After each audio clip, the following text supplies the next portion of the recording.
Do you want a better marriage? Assume you have 3 years.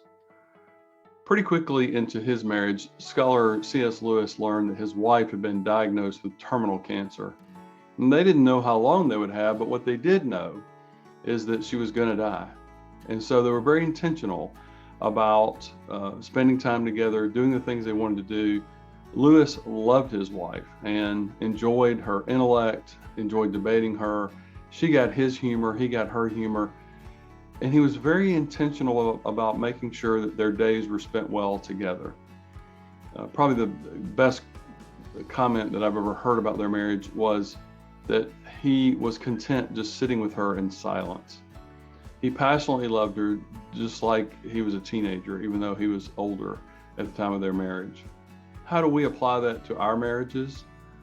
I think a lot of times what happens is that we begin to take each other for granted because we've got forever. We don't have terminal cancer diagnosis, and so it seems like, well, we can fix that later. We can do those things later. We can go on that vacation later. We can spend time on this project later. I can say things that are meaningful to me later. Well, the truth is we don't have later. And even though it might have seemed very difficult for Lewis at the time, in a way it was a gift because there was no later. And so he had to live the marriage in the now. So we can take away from that rather than pushing things off,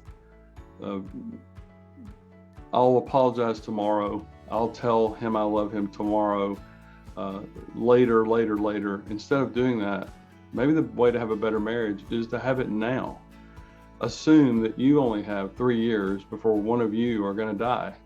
And so if you're going to do something in your marriage, the time to do it is now.